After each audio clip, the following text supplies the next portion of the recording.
உலகம் யாவையும் தாமொரு ஆற்றலும் நிலைபெறுத்தலும் நீக்கலும் நீங்களா அலைகளா விளையாட்டுடையார் அவர் தலைவர் அன்னவர்க்கே சரணாங்களே. அஞ்சிலே ஒன்று பெற்றான் அஞ்சிலே ஒன்றை தாவே அஞ்சிலே ஒன்றாறாக ஆரியர்க்காக ஏகி அஞ்சிலே ஒன்று பெற்ற அணங்கி கண்ட எல்லாரோரில் அஞ்சிலே ஒன்றை வைத்தான் அவன் நம்மை அழித்து காப்பான். வழிபாட்டிற்கும் போற்றுதற்கும் உரிய எல்லாம் வல்ல அருள்மிகு அம்மையப்பரின் திருவடிகளை பணிவன்போடு போற்றி மகிழ்கிறேன். சீதா பிராட்டுடனாகிய அருள்மிகு ராமச்சந்திரமூர்த்தியினுடைய திருவடிகளை போற்றி மகிழ்கிறேன். ஆஞ்சநேயமூர்த்தி பெருமானுடைய திருவடிகளை போற்றி மகிழ்கிறேன். இனிய சான்றோர்கள் பெருமக்களே, கம்பராமாயணம் தொடர் விரிவுரை சிந்தனையில் இன்று நாம் தொடர்ந்து நேற்றைய நாள் நிகழ்ச்சியினுடைய தொடர்ச்சியாக சீதா கல்யாணத்திற்கு பிறகு நாம் மற்ற நிகழ்ச்சிகளை இன்று பார்க்க போகிறோம். நம்முடைய வாரியார் சுவாமியிடம் ஒருவர் கேட்டார், எந்த ஒரு திருமணத்தை சொன்னாலும் ராதா கல்யாணம், சீதா கல்யாணம், ருக்மிணி கல்யாணம், வள்ளி திருமணம், பார்வதி திருமணம் என்றுதான் பெண்கள் பெயரைத்தானே சொல்லுகிறீர்கள். என எந்த ஒரு தலைப்பிலும் ஒரு சிவபெருமான் திருமணம், முருகன் திருமணம், ராமர் திருமணம், கிருஷ்ணர் திருமணம் ஏன் சொல்றதில்லைன்னு ஒரு கேள்வி கேட்டாங்க வாரியார். நல்ல கேள்வி. அதுக்கு வாரியார் சிரிச்சுட்டே பதில் சொன்னார், பார்வதி வள்ளி திருமணம்னா வள்ளி முருகன் திருமணம் ஆயிடும். முருகன் திருமணம்னா அது எந்த மனைவியோட ஒரு கேள்வி வரும். ஆண் பெயரை சொன்னால் 2 மனைவி 3 மனைவி என்ற வகையில் இருப்பதனால அந்த ஆண் பெயரை சொல்ல வருகிற பொழுது முருகன் திருமணம் என்றால் தேவியாரையம்மையோட திருமணமா வள்ளிநாச்சியுடைய திருமணமா என்று அடுத்த கேள்வி வரும். ஆதலினால் வள்ளி திருமணம் என்று சொன்னால் இந்த கேள்விக்கு இடமில்லை என்பதனால் பாமா திருமணம் என்று சொன்னால் பாமா கிருஷ்ணர் திருமணம் தெரிஞ்சு போச்சு, ருக்மிணி திருமணம் தெரிஞ்சு போச்சு. அதனால இந்த சூட்சுமத்தினால்தான் முன்னோர்கள் பெண்ணினுடைய பெயரை சொல்லி திருமணத்தை குறிப்பிட்டு பேசுவது என்று ஒரு கருத்தை சொன்னார்கள். அது மட்டுமல்ல, இல்லறம் என்று சொன்னால் பெண்ணு தான், குடும்பம் என்று சொன்னால் பெண்ணு தான், மனைவி தான். மனைக்கு உரியவள் மனைவி, இல்லத்துக்கு உரியவள் இல்லாள் என்று சொல்லாட்சி. அந்த வகையிலே சீதா திருமணம் நேற்று நிறைவுற்றது. இன்று அதனுடைய தொடர்ச்சியாக வாழ்க்கையில் ஏற்படுகிற பல்வேறு விதமான ஏற்ற இறக்கங்களை எல்லாம் இன்று நாம் பார்க்க போகிறோம். சீதா திருமணம் நடைபெற்று முடிஞ்ச பிறகு 4 பிள்ளைகளும் அவரவருடைய துணைவியாரோடு மிக மகிழ்ச்சியாக தசரத மகா சக்கரவர்த்தியின் ஆட்சியிலே செழிப்பாக வாழ்ந்து கொண்டிருக்கிறார்கள். ஒரு கவலையும் இல்லை. தசரதனுக்கும் 4 பிள்ளைகளுக்கும் நல்ல 4 மருமகளாக வந்து அமைந்துவிட நல்ல அழகான முறையிலே அந்த ஆட்சி போய்கொண்டிருக்கிறது. நான் நேற்று பார்த்ததிலே 2 செய்தியை சொல்லுகிறேன் என்று விட்டிருக்கிறேன். ஒன்று பரசுராமர், இன்னொன்று தோள் கண்டார் தோளே கண்டார் என்ற பாடல். பரசுராமர் என்று சொல்லுகிற ஒருவருடைய அவதாரம் பற்றி முதல் நாளே நாம் சிந்தனை பண்ணினோம். கிருதயுகத்திலே ஜமதக்கினி முனிவருக்கும் ரேணுகா தேவிக்கும் மகனாக பிறந்தவர் பரசு என்ற ஆயுதத்தை கையில் வைத்துக் கொண்டிருக்கிற ராமர் பரசுராமர். அப்ப இந்த ராமருக்கு மூத்தவர்னு அர்த்தம். சரி, அந்த பரசுராமர் தசரதன், கோசலை, கைகேயி, சுமத்திரை, வசிஷ்டர், ராமன் முதலாயிருக்கிற 4 பிள்ளைகள், 4 மருமகர்கள் எல்லோரும் மகிழ்ச்சியாக வந்து கொண்டிருக்கிற நேரத்தில் மிதிலில் இருந்து அயோத்தி வருகிற வழியில் பரசுராமர் மரிக்கிறார். கிருத யுகத்தில் இருந்த அந்த பரசுராமர் இன்னும் தொடர்ந்து யுகத்தில் இருந்துகிட்டு இருக்கிறார். அவர் துவாபர யுகம் வரை வருகிறார். இந்த துவாபர யுகமாயிருக்கிற மகாபாரத காலத்தில் தான் கர்ணனுக்கு பாடம் சொல்லி தருகிற வாதியாராக இந்த பரசுராமர் அமைந்தார். அதை பார்க்கிறோம். அது வரலாறு இருக்கு. அடுத்து நம்ம பாரத சுத்திக்கும் போது பார்க்கலாம். அந்த வகையில பரசுராமர் மரிக்கிறார். தசரதர் ஓடி போய் பரசுராமர்கிட்ட ஏன் சுவாமி மரிக்கிறீங்க என்று கேட்டார். என்ன உள்ள பெரிய மூத்தவகனாக இருக்க ராமச்சந்திரமூர்த்தி என்று சொல்லுகிறார். அவன் பெரிய வில்லை விளக்கி விட்டான், வில்லை முடித்து விட்டான் என்று பெருமையாக பேசிக் கொண்டு வருகிறீர்கள். அவன் முன்னுமே வளைந்து போன முறிந்து போன வில்லைத்தானே முறித்தான் என்று கொஞ்சம் தரக்குறைவா பேசினார். பேசினார் என்றால் வேண்டும் என்றுதான் பேசுகிறார். நம்மை சில நேரங்கள் கேள்வி பேசுகிற பொழுதும் கோபத்தை ஊட்டுகிற பொழுதும் நாம் எப்படி நடந்து கொள்கிறோம் என்பதை பொறுத்ததுதான் நம்முடைய பக்கம். ரொம்ப இழிவாக ஒரு பேசுவாரையானால் அதை சிரிச்சுக்கிட்டே போறதுங்கிறது ஒரு பெரிய கலை. எடுத்தோம்னா கோவப்பட்டோம்னா ஆத்திரப்பட்டோம்னா அவங்க நம்மளை கேலி பேசுறவங்க ஜெயிச்சிட்டாங்கன்னு அர்த்தம். நம்ம ஒருத்தர் கேலி பேசுறான்னு வச்சுங்களேன், நமக்கு கோவம் வரும், கடுமையாக பேசுவோம், அடிக்கடி தகராறு வரும், நம்மளுடைய தரம் கொஞ்சம் டீமெரிட் ஆகிடும். நீங்கள் பக்குவமாக இருக்கிற போது உங்களுடைய வார்த்தைகள் இருக்கிற பிரயோகம் உங்களை கோபப்படுத்துகிற போது கொஞ்சம் வார்த்தை கொஞ்சம் தெளிவாக வரும், கொஞ்சம் இழிவாக வரும். அப்புறம் நம்முடைய கேரக்டரை டீமெரிட் பண்ணுறதுக்காகவே ஒருத்தவங்களை சீட்டுவாங்க, அதில் கோபத்தை தூண்டுவாங்க. நாம் அப்போ அதே ஸ்டெடியாக அதே நிலையில் இருந்துட்டோம்னா அவன் தோற்று போடுவான். அப்போ நம்ம என்ன எப்போ செய்யணும்னு கேட்டால், நம்ம யாராவது கேலி பேசினால் அவமானப்படுத்தினால் அதை நாம் அவமானமாக கேலியாக எடுத்துக்கொண்டு பதிலுக்கு பதில் பேச பேச பேச அவன் உள்ளுக்குள்ள குதூகலம் அடைந்து நாம் இவனை கீழே இறக்க நினைத்தோம், பேசினோம், கீழே இறங்கிக் கொண்டே இருக்கிறான், தடிப்பான வார்த்தை பேசிக்கொண்டே இருக்கிறான், இவன் கேரக்டர் டீமெரிட்ட போய் கொண்டிருக்கிறது என்று உள்ளுக்குள்ள குதூகலம் அடைவான். அப்படி குதூகலம் அடைய வைப்பது நம்ம வேலை இல்லை. அப்ப என்ன ஆகுதுன்னா எதிரிகிட்ட நம்ம தோற்று போயிட்டுன்னு அர்த்தம். அவன் நினைக்கிற நினைப்பு நிறைவேறி விட்டதுன்னு அர்த்தம். அதுக்கு என்ன பண்ணணும்னா சிரிச்சுக்கிட்டு சரி, அப்புறம் அதுக்கப்புறம் மேற்கொண்டு என்ன கொஞ்சம் கூட கோபமே வராத,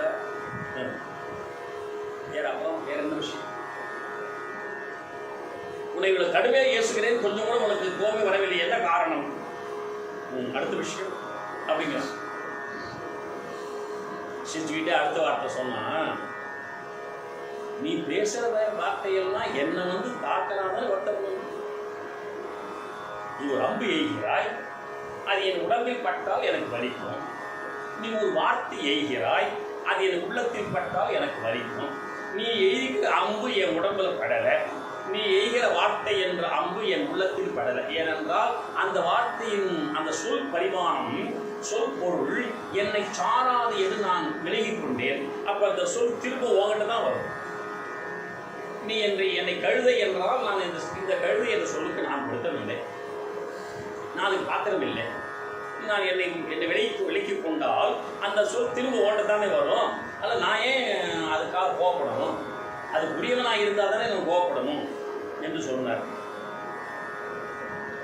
பெர்னாட் ஷா ஒரு முறை ஒத்தையடி பாதையில் போயிட்டு இருந்தார்.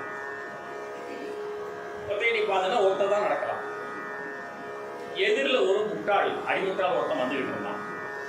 பெர்னாட் ஷா பேரறிஞர், அவன் அடிமுட்டாள். இந்த ஒத்தடி பாதையில் யாராவது ஒருத்தர் இறங்கினா தான் ஒருத்தர் போகலாம். அவன் குடிவாக இறங்குறதுல முடிவெடுத்துட்டான். பெர்னாட் ஷாவை பார்த்து சும்மா இல்லாமல் ஒரு வார்த்தை சொன்னான், நான் முட்டாளுக்கெல்லாம் வழிவிட மாட்டேன் அப்படின்னு. பெர்னாட் ஷா நம்மளாம் தான் கோபப்பட்டுருப்போம், கவர்மெண்ட் முட்டாள்னு சொல்கிற போகிறவர் எடுக்கலாம் கிராமத்தான் இருக்கும். நான் முட்டாளுக்கெல்லாம் வழிவிட மாட்டேன்னு அவன் சொன்னான். இவர் சிரிச்சுக்கிட்டு நான் வழிவிடுவேன்னு இறங்கிட்டார். யாருக்கு வழிவிடுவேன்?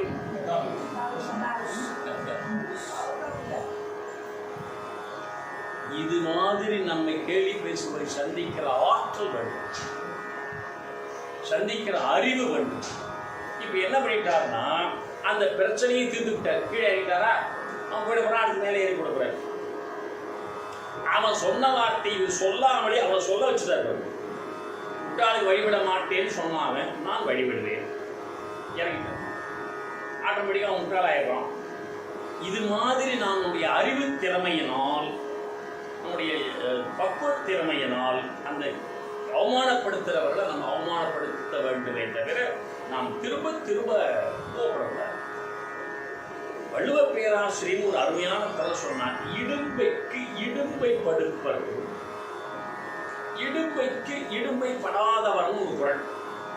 அப்புறம் என்ன அர்த்தம்னா, இடும்பைனா துன்பம், துன்பத்திற்கே துன்பம் கொடுப்பார்கள், துன்பத்தை கண்டு துன்பப்படாதவர்கள்.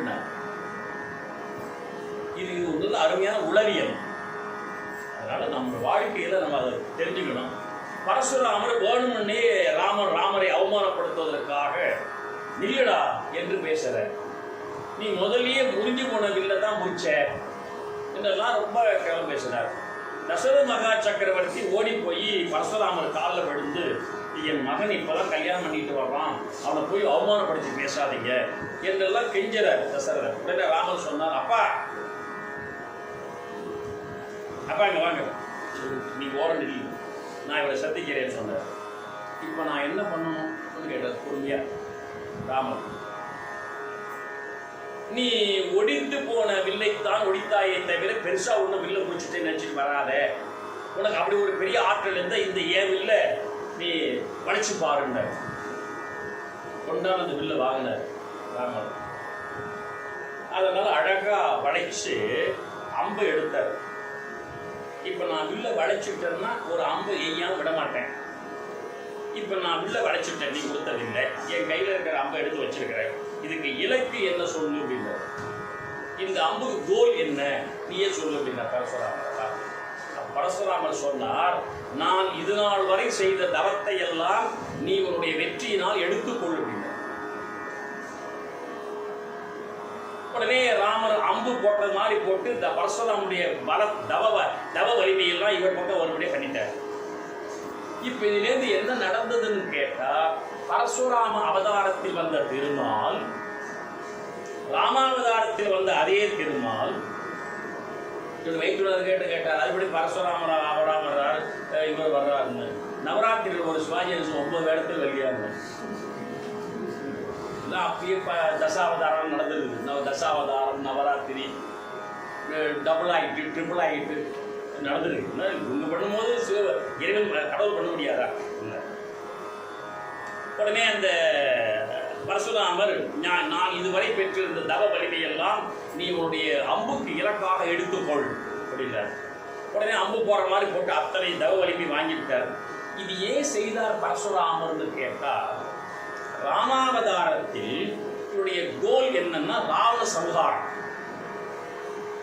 14 ஆண்டுகள் 20 ஆண்டுகள் கழித்து ராவணன் கொல்லணும். ராவணன் அவ்வளவு லேசா கொல்ல முடியாது. அப்ப ராமருக்கு இன்னும் கொஞ்சம் தவ வலிமை தேவை. அந்த தவ வலிமையை நாம் கொடுத்து அவனை இன்னும் கொஞ்சம் வலிமையுடையவன் ஆக்குவதற்காக பரசுராமர் செய்த அற்புதமான விளையாட்டு. சில நேரங்களிலே நமக்கு எதிரிகளாக இருப்பவர் போல இருப்பவர் நமக்கு நன்மை செய்வார். அந்த நன்மையை நாம் நன்மையா எடுத்துக்கிறோமே தவிர ஆத்தப்படக்கூடாது. செய்தி விட்டு பரசுராமர் போய்விட்டார். ராமர் உடனே அயோத்தி மாநகரம் போய்விட்டார். இதுதான் வரலாறு. இது ஒரு நிகழ்ச்சி. இந்த ராமர் திருமணத்துக்கு முதல் நாள் சொன்னேன்னவா ஊரில் வந்தார் முதலிய மாநகரிலே.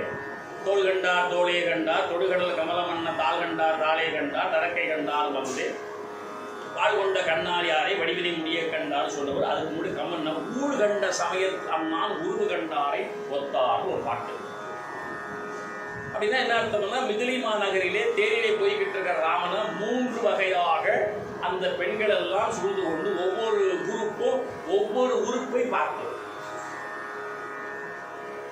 ஒரு குரூப் பெண்கள் தோல் கண்டார்.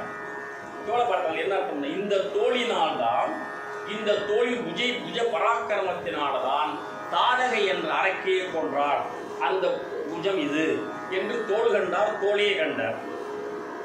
அடுத்து இன்னும் சில குரூப் பெண்கள் அது இருக்கட்டும், இந்த தாளை பாரு, திருவடியை பாரு, இந்த திருவடியில் இருந்த ஒரு தூசில் இருந்து தான் பட்டு அகலியை என்ற கல்லார்ந்தவர் பெண் உருவம் பெற்றாள், அந்த திருவடியை பாரு என்று இன்னொரு குரூப் பேசினாங்க.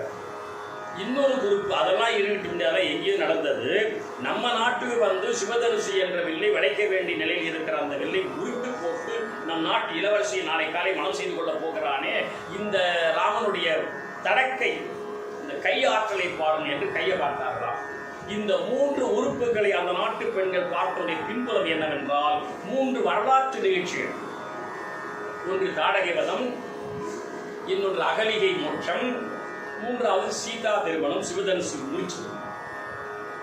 இது என்னன்னா 3 பெண்கள் சம்பந்தப்பட்ட நிகழ்ச்சிகள். அந்த காலத்தில் தினமணி, தினகரன், தினமலெல்லாம் இல்லாத காலத்தில் தெரிஞ்சு வச்சிருக்காங்க. அது கம்யூனிகேஷன் வந்து அந்த அளவு பரவி இருக்குது. சரி, அடுத்தது இதுலேருந்து கம்மன் என்ன சொல்ல வருகிறான்னு கேட்டால், அந்த நாட்டு பெண்கள் யாருமே ராமன் முகத்தை பார்க்கலை. காரணம், ராமனுடைய அழகை அவங்க வர்ணிக்கலை. ஏன்னா நம்ம நாட்டு இளவரசிக்கு சொந்தமாக போகிறவனை நாம் ரசித்தா அது வந்து நம்முடைய இளவரசியை துரோகம் என்று பார்க்கலை. அதிலே சொல்ல வந்த கம்பன் என்ன பண்ணிவிட்டா, இது எது போல இருக்குன்னு கேட்டா, ராமன் உச்சந்தலையிலிருந்து உள்ளங்கால் வரை இருக்கிற முழு உருவத்தை அந்த நாட்டு பெண்கள் யாருமே பார்க்கல. தோள் கண்டார், தாழ் பார்க்கல, தாழ் கண்டார், தடக்கை பார்க்கல. அப்போ ஒவ்வொருத்தரும் ஒரு ஒரு உறுப்பை பார்த்தாரே தவிர எந்த ஒரு பெண்ணும் எந்த ஒரு பெண்ணுடைய கண்களும் முழு உருவத்தை பார்க்கவில்லை. அது எது போல இருக்கிறது என்றால், இந்த உலகத்தில் தோன்றிய சமயவாதிகள் இறைவன் என்ற பரம்பொருளை அவரவர்கள் கண்ணோட்டத்தில் ஒரு ஒரு பகுதியை பார்த்தார்களே தவிர எந்த ஒரு சமயவாதிகளும் முழுமையுமான கடவுள் தன்மையை பார்க்கவில்லை. அந்த கடவுள் தன்மையை எந்த சமயம் முழுமையாக பார்க்கவில்லை என்பது போல மிதிலை நாட்டு பெண்கள் ராமனுடைய முழு உருவத்தை பார்க்கவில்லை என்று கொண்டு வந்து முடிக்கிறான் கம்பன். அதான் வாழ்கொண்ட கண்ணார் யாரே வடிவினை முடிய கண்டார், எது போல கூழ் கொண்ட சமயத்து அண்ணான் உருவு கண்டாரே. சமயத்து அண்ணான் கடவுள் என்ன. நீங்க என்ன கேட்கலாம், ஆனால் கடவுளை யாரும் முழுசா பார்க்க முடியாதான்னு. சத்தியமும் பார்க்க முடியாது. மணிவாசகர் பெருந்தகை பார்க்கல, திருஞான சம்பந்த சுவாமிகள் பார்க்கல, சுந்தரர் நாவுக்கரசர் பார்க்கல. என்னங்க அவங்களாம் பார்த்து தோடைய செஞ்சு அது படிக்கவே இது படிக்கணும் பார்க்கணும்னு சொல்லின்னு கேட்டா, அவங்க பார்த்தது இறைவன் தன்னை பார்க்க அனுமதித்த வரையிலும் தான் பார்த்துருக்கிறாங்க. இறைவனுடைய பரம்பு தன்மை பாருங்க, அதை எந்த யாராலும் பார்க்க முடியாது. அது எது போலன்னு சொல்ற ஒரு உதாரணம். நீங்க இப்ப பூம்புகார் போறீங்க, 2 நாள் கழிச்சு போறீங்க வச்சுங்க. காலையில போய் அந்த பூம்புகாரை பார்க்குறீங்க. அந்த பூம்புகார் கடலை, அந்த கடலுக்கு என்ன பேரு? வங்கக்கடல், வங்காள விரிகுடா கடல். நீங்க பார்ப்பது வங்கக்கடல் தானே? ஆமா. அதோட மாற்றம் இல்லையே. ஆமா. வங்கக்கடலை பார்த்துட்டீங்களா? என்ன நேராக பார்த்துட்டு இருக்கோம், பார்த்துட்டீங்கன்னு கேட்குறீங்க. அப்படின்னு என்ன நீங்க திரும்பி கேட்பீங்க, வங்கக்கடலை முழுசா பார்த்துட்டீங்களா? பார்த்துட்டு அதனுடைய நுனி தெரியுது தெரியல, அதனுடைய முடிவு தெரியுதா தெரியல, அதனுடைய அந்த விளிம்பு தெரியுதா தெரியல, அதனுடைய ஆழம் தெரியுதா இல்லை. பின்ன என்னத்தை பார்த்தீங்க? அப்ப என்ன தெரியுது என்றால், வங்காள விரிகுடா கடலினுடைய முழு பரத்துவத்தை நாம் பார்க்கவில்லை. ஆனால் அதனுடைய ஒரு பகுதியை, அது நம் கண்ணுக்கு எட்டிய இடத்துல இருக்கிற வரையிலும் பார்க்கிறோமே தவிர நாம் யாருமே கடலை முழுமையுமாக பார்க்கவில்லை. இன்னொரு உதாரணம் சொல்றேன். அந்த கடல்லேருந்து கொஞ்சம் ஒரு சொம்பு தண்ணி எடுத்துக்கிறீங்க. இந்த சொம்பு தண்ணி என்ன தண்ணி? கடல் தண்ணி. கடல் தண்ணி அவ்வளவுதானா? இது என்ன தண்ணி? இது கடல் தண்ணி. என்ன கடல்? வங்கக்கடல். வங்கக்கடல் இவ்வளவுதானா? அப்ப என்ன தெரியுது? வங்கக்கடல் என்ற பரத்துவத்தில் ஒரு பகுதியைத்தான் நாம கொண்டோமே தவிர, ஒரு பகுதியைத்தான் நாம் பார்த்தோமே தவிர, ஒரு பகுதியைத்தான் நாம் அனுபவிக்க முடியுமே தவிர முழுமையும் நம்மால் அனுபவிக்க முடியாது என்பது போல சிவபரத்துவத்தின் ஒரு பகுதியை அவர் அனுமதித்த வரையிலும் நாம் அனுபவிக்கலாமே தவிர அது முழுமையுமாக யாராலும் அனுபவிக்க முடியாது. அதைத்தான் சொல்லுகிறான் கம்பன். ஊழ் கொண்ட சமயத்து அண்ணான். பல்வேறு சமயவாதிகள் இப்படித்தான் இறைவன் இருக்கிறான் சொல்ல சொல்ல சொல்ல சொல்ல அந்த எல்லா போர்ஷன்ஸும் தனித்தனியா நிற்க, எதுவுமே யாருமே அடைக்கி சொல்ல முடியாத அளவுக்கு பரம்பொருள் இருப்பது என்று இருந்தது போல ராமன் உருவம் இருந்தது என்று சொல்வது பிடிக்கிறான். இந்த ரெண்டையும் நம்ம ஞாபகம் வச்சுக்குவோம். இப்போ ராமர் முதலாக இருக்கிற 4 பேரும் அவங்களுடைய துணைவியாரோட மகிழ்ச்சியா வாழ்ந்துகிட்டு இருக்கிறாங்க. தசரத மகா சக்கரவர்த்தி பிரம்மாண்டமான ஆட்சி பண்ணிக்கிட்டு இருக்கிறார். அதெல்லாம் ஒன்றும் குறையில்லை. ஒரு நாள் திடீரென்று தசரதன் அந்த புறத்திலிருந்து அரண்மனை திருவோலக்க மண்டபத்துக்கு கிளம்புறான். அப்படி நிலக்கண்ணாடி முன்னே போய் நின்றார். நின்று அப்படி தலையை அப்படி ஒதுக்கினார். பார்த்தா இது ஓரமாக ஒரே ஒரு சின்ன நரைமுடி இருந்தது. அதை பார்த்தான் தசரதன். நமக்கு வயதாகி விட்டது போல் தெரிகிறது என்று அவன் முடிவெடுத்தான். இப்போ இதுலேருந்து என்ன தெரியுதுன்னா, தசரதனுக்கு வயதாகி போச்சுங்கிறது இந்த முடி சொல்லியிருக்க உடம்புல ஒரு டயர்டும் தெரியல, அப்படி ஒரு வலிமை. நம்ம எல்லோருக்குமே வயதான பொழுது முதல் நடைமுறை எங்க வரும்? காது ஓரமாக தான். உடம்பு முழுசா வந்துடும். ஏன் காது ஓரமா நரைமுடி வருகிறது என்று சொன்னால், தலைமுடி நரைக்க ஆரம்பித்த பிறகு நமக்கு என்ன சொல்லுதா அந்த நரைமுடி, போதும் வயசாயிட்டு ரொம்ப ஆடக்கூடாது. சும்மா எப்போ பார்த்தாலும் அரிசி உணவு அல்வா மிக்சர் இந்த மாதிரிலாம் தின்னுட்டு இருக்கக்கூடாது, கல்லம் டைலும் டைம் அப்படி சொல்லி அந்த நரைமுடி நமக்கு வயதானதை உபதேசம் பண்ணுவதற்காக காது ஓரமாக நரைக்குதான். நம்ம உடனே அதை டை அடிச்சுக்கிட்டு தலைக்கு மேலே எனக்கு மேலே இருக்குன்னு சொல்லிட்டு போய் தலையில் மைய தடவிட்டு தலைமை தாங்கி விடுறோம். தலைமையாயிடுது. ஆனால் உன்னபடி தசரதனுக்கு அப்படி ஒரு முடி தோன்றியது.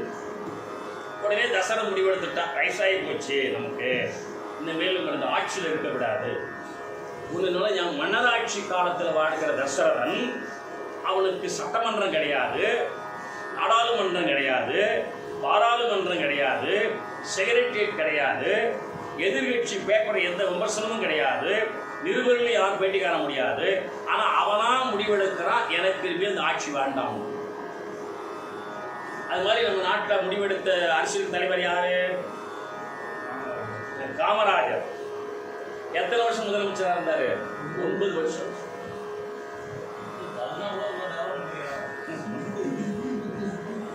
நல்லவங்களை பேசிக்கிட்டு இருக்கோம். காமராஜர் 9 வருஷம் ஆட்சியில் இருந்தாருங்க. இன்னும் 3 வருஷம் ஆட்சியில் இருக்கலாம். அவராக போய் நேர்ந்துக்கிட்ட தமிழ்நாட்டில் காங்கிரஸ் கட்சி ரொம்ப பலகீனமாக இருக்குது, சரியாக பிரச்சாரம் இல்லை, அதனால் நான் காங்கிரஸ் கட்சி தலைவராக போயிடுறேன், நான் போய் காங்கிரஸ் கட்சி வளர்க்கணும், அதனால் தயவு செய்து நான் முதலமைச்சர் போஸ்ட்டை ரிசைன் பண்ண போகிறேன், நீங்கள் என்னை விட்டுருங்க. வித் பர்மிஷன் நேருஜி கட்டி தழுவிட்டார். காமராஜர் கட்டி தழுவிட்டு, சரி அப்படின்னு நீங்கள் சொல்கிறது உண்மையிலேயே உங்கள் ஸ்டேட்டுக்கு மட்டும் இல்லை, இந்தியா பூரா இருக்கிற எல்லா ஸ்டேட்டுக்கும் இந்த பிளானை சொல்லிடுறேன், இதுக்கு கே பிளான். சரி, நேருஜி பேர் சொல்லுங்கள், காமராஜர் பிளான். கே பிளான்னா காமராஜர் பிளான். என்ன காமராஜர் பிளான்னா, ஆட்சியில் இருக்கும் பொழுதே நாட்டு மக்களுக்கு இன்னும் நன்மை செய்ய நான் இந்த ஆட்சியில் இருப்பதை விட கட்சி தலைவராக போய் ஊருக்கு போய் நான் பணி செஞ்சாதான் செய்ய முடியும் என்பதை இவராக முடிவெடுத்து இவரே ரிசைன் பண்ணிட்டு போற இந்த பிளானுக்கு என்ன பேரு? K plan. இது நேருஜி சூட்டிய பெயர். அதனால் இந்த பிளானை நான் அனௌன்ஸ் பண்ணுறேன். நீங்கள் செய்கிற மாதிரி மற்ற மாநிலத்தில் செய்ய சொல்லணும்னு அவர் அனௌன்ஸ் பண்ணால் ஒரு முதலமைச்சர் அதெல்லாம் அவ்வளோ கெட்ட பழக்கம்லாம் யாரும் பண்ண மாட்டாங்க. அதெல்லாம் பேசாமல் ஒன்று அவன் நினச்சிருப்பான், ஏன் நேருஜி நீங்கள் ரிசைன் பண்ணுங்களே, கே பிளான் நேருஜிக்கு போட்டாராங்க அப்படியே பண்ணிட்டு போயிட்டாங்க. ஆனால் பண்ணார். ஆனால் ஆட்சியில் இருக்கும்போது வேண்டான்னாங்க. ஜெயபிரகாஷ் நாராயணன் இந்திய நாடு சுதந்திரம் அடைகிற வரை கல்யாணம் பண்ணிக்க மாட்டேன்னார். ரொம்ப வயசாகி போயிடுச்சு. ஒரு பொண்ணு விரும்பினார், ரொம்ப வயசாகி போயிடுச்சு, சுதந்திரம் அடைஞ்சிடுச்சு. உடனே கூப்பிட்டு போய் கேட்டாங்க, இன்னும் வயசாகி வச்சு கல்யாணம் வேணான்ட்டார். நல்லா தலைவர் இருந்தாங்க, எவ்வளோ பெரிய தலைவர். உங்களுக்கு தெரியும், லாகூர் சாஸ்திரி நம்ம தமிழ்நாட்டில் அரியலூர் மருதையார் பாலம் இடிச்சு விழுந்து போச்சு ரயில் போன பொழுது. ரயில்வே மினிஸ்டர் டெல்லியில் ரிசைன்மெண்ட் ஆகிற போஸ்டர். அப்புறம் ஒரு பிரதமர் ஆனார். இது மாதிரி அவர்களாகவே எங்களுக்கு பதவி வேண்டாம், எங்களுக்கு இந்த போஸ்ட் வேண்டாம் என்று முடிவெடுத்தது கூட தசரதனை யாரும் பிடிச்சி தள்ளலை. எனக்கு வேண்டாம் மன்னராட்சி முடி பண்ணுறான். அதுக்கு கம்மன் அவசரமாக ஒரு வார்த்தை எழுதலாம், இராவணன் செய்த தீமை இந்த நரைமுடியா வந்ததுன்னா. ஏன்னா தசரதனுக்கு அந்த நரைமுடி வரவில்லை என்றால் ஆட்சி விட்டுவிட வேண்டும் என்ற எண்ணம் வரப்போவதில்லை. அந்த ஆட்சி விட்டுவிட வேண்டும் என்ற எண்ணம் வரவில்லை என்றால் ராமன் ஆட்சி வரக்கூடிய சூழல் வரப்போவதில்லை. ராமன் ஆட்சி வரக்கூடிய சூழல் வரவில்லை என்றால் ராமன் காட்டுக்கு போக வேண்டிய அவசியம், பரத நாட்டை ஆளக்கூடிய இந்த சூழ்ச்சி வரப்போவதில்லை. ராவணன் சீதை லட்சுமணன் காட்டுக்கு போகவில்லை என்றால் 13 ஆண்டு காலம் சௌக்கியமாக இருந்துவிட்டு கடைசி ஒரு வருஷம் முடியாமல் ஒரு மானை பிடிச்சு போங்க என்று சீதை விரும்ப அந்த மான் பின்னே ராமன் போயிட அந்த மாரீசன் மானா வந்து அப்படி ராவணன் சீதை தூக்கிட்டு போக வேண்டிய அவசியம் நேரம் போவதில்லை. ராவணன் சீதையை தூக்கிட்டு போகவில்லை என்று சொன்னால் ஆஞ்சநேயர் சொல்ல சீதையை பார்த்துட்டு வந்து ராமன் போய் போர் செய்து ராவணனை கொல்ல வேண்டிய அவசியம் நேரப் போவதில்லை. அப்ப ராவணன் செய்த தீமை தசரதன் நடைமுடியா வந்துதான். யாருடைய அழிவு யாருக்கு தோன்று? நம்ம வாழ்க்கையிலேயே நமக்கு நல்ல காலம் வரணும்னா அங்க யாராவது ஒருத்தருக்கு ஏதாவது நடக்கும். அப்போ நம்ம நல்ல அது ஒன்று லீவ் பண்ணிக்கணும் அப்படி எழுதினா. எனவே அப்ப முடிவு பண்ணான் தசரதன், சரி நாம் இந்த ஆட்சியை ஆற்ற கொடுக்க. உடனே அப்ப ஆட்சி ஆற்ற கொடுப்பதுன்னு சொன்னா எப்பொழுதுமே கோசல நாடு என்பதற்கு நான் விளக்கம் சொல்லியிருக்கேன். காரணம் மிகுதி, குசலம்னா மயில், மிகுதியான மயில்கள் இருக்கிற நாடு கோசல நாடு. மயிலுடைய தன்மை என்னன்னு கேட்டீங்கன்னா, மயில் விடுகிற முட்டைகளில முதல் முட்டை மட்டும்தான் இந்த மயிலுக்கு ஒரு கிரீடம் இருக்கு. அதுக்கு என்ன பேர்? தலையில கொண்டை. அந்த கொண்டை இருக்கு. முதல் முட்டை மட்டும். அதுக்கப்புறம் ஒரு 15-20 முட்டை விட்டா பாக்கி இருக்கிற முட்டைக்கு அது கொண்டை வராது. ஏன்னா மயிலினுடைய அடுத்த வாரிசு முதல் முட்டை மயில் தான். இது மயிலினுடைய அமைப்பு முறை, மயிலினுடைய தகுதி நிறை. இப்ப கோசல் நாடு மயில் மிகுதியாக இருக்கிற நாடு என்பதனால் மயிலின் முறையிலே மூத்தவனுக்கு ஆட்சி கொடுப்பது என்ற நிலையில் தசரத மகா சக்கரவர்த்தி கோசலைக்கு மகனா பிறந்த ராமனுக்கு முடிசூடுவது என்று முடிவெடுத்து விட்டார். முடிவெடுத்த உடனே உடனே யாரையும் கைதட்டி கூப்பிட்டு ஒரு பகடத்தை கொண்டு வா, ராமனை கொண்டாந்து மனு சுட்டிருக்கலாம். ஆனா மன்னராட்சி காலத்தில் இருக்கிற இவர், நான் நினைத்த மாதிரி என் மகன் ராமனுக்கு முடிசூட விரும்புகிறேன், அதனால் நான் ஏற்பாடு பண்ணிட்டேன்னு சொல்லிட்டு உடனே ஏற்பாடு பண்ணி விழா நடத்தி விடல. அமைச்சர்களையும் சேனாதிபதிகளையும் வசிஷ்டர் போன்ற மகரிஷிகளையும் சுமந்திரன் போன்ற அணுக்க தொடரன் கூப்பிட்டு ஆலோசனை கேட்கிறார்கள். ஒரு வார்த்தை எழுதி கொள்ளுங்க, மன்னராட்சி காலத்தில் மக்களாட்சி இருந்தது. இப்ப மக்களாட்சி காலத்தில்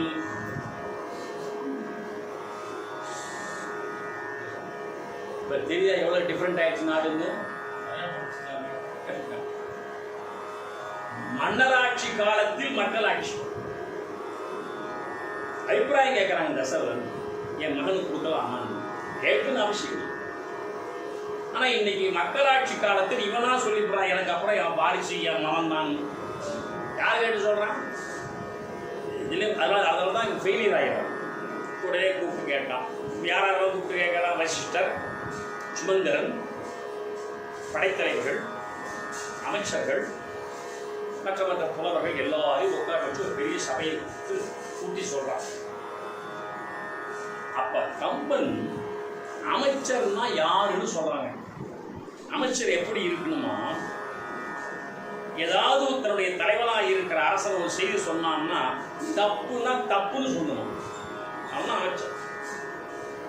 மந்திரின்னா அப்படி இருக்கணும். நான் சொல்றது மன்னராட்சி காலத்து மந்திரி. தம் உயிர்க்கு இறுதி என்ன, யாரை பார்த்து பேசுறோம்னு தெரியுதில்ல, என் உயிரே போனால் எத்தான் நான் சொல்லுவேன்னு சொல்லணும். அந்த போல்னஸ் வந்திருக்கணும். தம் உயிர்க்கு இறுதி என்ன, தம் உயிருக்கு ஆபத்து வந்துருது என்று எண்ண மாட்டார்களாம். தலைமகன் வெகுண்ட போதும், அந்த மன்னன் கடுமையா கோச்சுக்கிட்டாலும் நீ செய்து தப்பு, நீ செய்து தப்பு என்று சொல்லுகிற போல்னஸ்ல அந்த அமைச்சர் இருந்திருக்கிறார். வெண்மையை தாங்கி நின்று அந்த அரசன் கடுமையாக கோச்சுக்கிற பொழுதெல்லாம் அந்த கோபத்தை தாங்கி கொண்டாவது இந்த மந்திரி அந்த நன்மையை சொல்லுவான். அந்த நன்மை யாருக்கு நன்மை? அண்ணனுக்கு நன்மை. அதுதான் வள்ளுவர் பேராசிரியர் சொன்னார், இடிப்பாறையில்லா ஏமாறா மன்னன் கெடுப்பார் இல்லாமும் கெடுங்க. இடித்து சொல்லணும். நம்ம குடும்பத்தில் கூடங்க நம்மளை ஒரு மகாராஜாவை நினைச்சுக்குவோம். ஒரு நினைப்பு. நம்ம மனைவி மந்திரி. அவ எப்படி சொல்லலாம்? தம்முயிருக்கு இறுதி என்னார். கணவன் இப்படி சொன்னா கோச்சுக்குவாரே என்பதற்காக தான் கவலைப்படாம போல்டா சொல்லணும். தலைமகன் வெகுண்ட போதும் இல்லை ஓவரா பேசுற அப்படின்னு கணவன் சொன்னால் கூடாது. பாருங்க, நீங்க எது சொன்னாலும் சொல்லுங்க, என் கடமையை நான் செய்யறேன், உங்களுக்கு நல்லது சொல்றேன், உங்களை யாரெல்லாம் கேட்கறது? எழுதி முறையெல்லாம் இஷ்டத்துக்கு அப்படி சொல்லிட்டு தலைமகன் வெகுண்ட போதும் வெம்மையை தாங்கி கடுமையாக கணவன் பேசினாலும் அந்த வெம்மையை தாங்கிக்கிட்டு அந்த நன்மைக்குரிய வார்த்தையை எடுத்து பேசிவிட வேண்டுமே தவிர அது எதுக்கு நம்ம சொல்லுவானே, இது எதுக்கு நம்ம சொல்லுவானே, எது எடுக்க நமக்கு என்ன அப்படி சொன்னா அப்ப அந்த மனைவி என்ன நினைக்கிறான்னா, கணவன் ஒரு முடிவெடுக்கிறான், இது அவனுக்கு நல்லது இல்லை, நம்ம சொன்னா போச்சுக்குவான், படட்டு நன்றாக அனுபவிக்கிட்டோம் என்று விட்டு வைக்கிறான்னா ரொம்ப ஆபத்தானதுன்னு அர்த்தம். கடுமையாக எடுத்து பேசி ஒருவேளை அந்த கணவனாக ஒரு அறை விட்டாலும் வாங்கிக்கிட்டு அதை சொல்றான்னா அவ தான் உத்தமமான மனைவி. அது மனைவி ஒரு மதிவுக மந்திரி சொல்ற. வெம்மையை தாங்கி என்று நீதி விடாது உரைக்கும் வீரர் என்று இருந்தார்களாம். அந்த மந்திரி சொன்ன வார்த்தை இப்ப கஷ்டமா இருந்தாலும் எதிர்காலத்தில் அவ அப்பவே சொன்னான், நம்ம தான் கேட்கலாம் என்று அந்த கணவன் ரீதி பண்ற நேரம் வரும். அதுவரை இந்த மனைவி சொல்லிட்டு பொறுமையா இருக்கணும். நான் இங்க இன்னொரு உதாரணம் சொல்றேன். நான் தருமபுரம் காலேஜில் பணியாற்றிய காலத்துல எல்லாம் இந்த விடைபெறு விழான்னு வைப்பாங்க.